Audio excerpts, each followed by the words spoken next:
I'm back with another story in Tekong.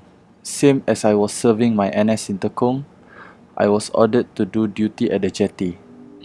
This was the first time I did the jetty duty. I am needed to check a number of checkpoints, and one of the checkpoints is located at the bridge and the banana planting area.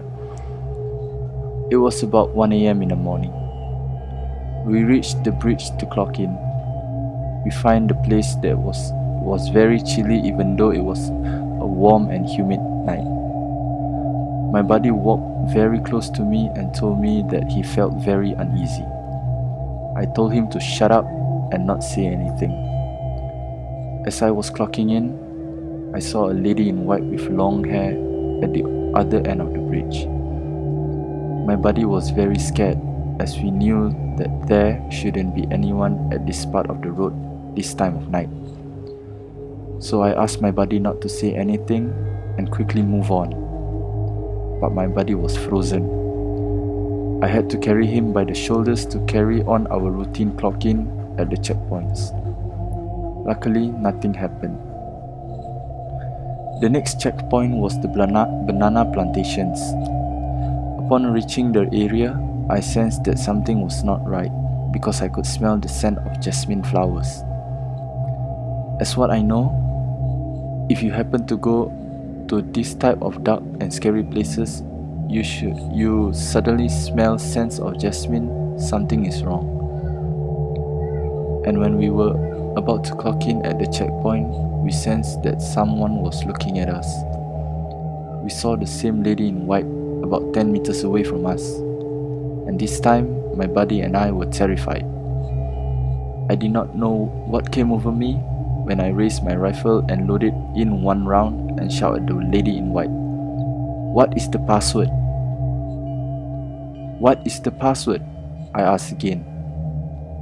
"If you can't say the password, you need to leave now." The lady in white moved and came close, but in a very slow motion.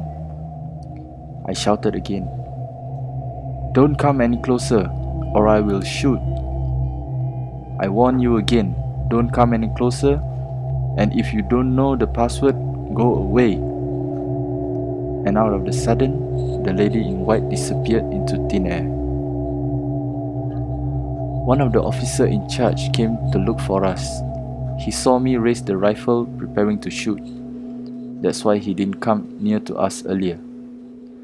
By the time I turned to my buddy, he was already laying on the road unconscious. He told me not to do any more duty for the rest of the night. The next morning, he asked me what happened. I told him everything, and he scolded me for being so silly. I should have ran back to the duty room together with my buddy. What if something happened? Who's going to answer to my parents and my buddy's parents? Then I asked him what actually happened. He told me that there was a girl who died near the bridge a long time ago, when there were still people staying in Tekong. After going back to our bunk, my buddy said he was sick and needed to go to see the medical officer. He was then warded in for 5 days.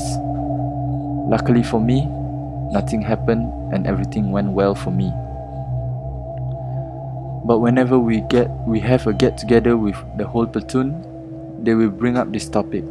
But frankly speaking, up till now, I don't know where I found the guts to raise my rifle and ready to shoot at the lady in white.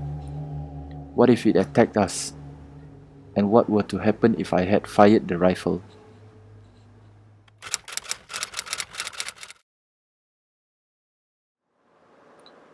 Me and my sons were at Palawan Beach in Sentosa some time back.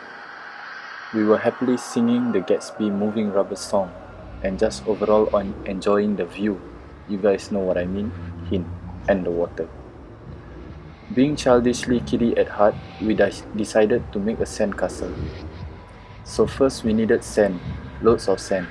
So we gathered a large amount of sand by digging it out from a spot. By the time we stopped, it was roughly a meter deep and its circumference was roughly twice a basketball. What the others didn't notice was there was a hand sticking out from the side of the hole. I knew it wasn't from this world, partly because no one noticed it except for me. And the hand was still new, no rotting and decomposed or stuff. Then I noticed it. The hand was moving, but only slightly, lightly clenching and unclenching its fist. I left it alone and tended to the sandcastle. "Hey, is that someone drowning?" my friend asked. I panicked, cause partly he was running to the victim, and secondly I knew it was not real. Since I could see part of its face was gone. "Wait, don't go," I said. I grabbed him and pulled him out of the water. As I was pulling him and swimming back, I felt a hand trying to tug me back into the water. "What are you doing? Can't you see someone is drowning?" he hissed at me, but I asked him to look again. He looked. There was no one there. "Oh, you fucking idiot! Don't be fooled by a water spirit," I scolded him. He was sheepish and went back to the sandcastle.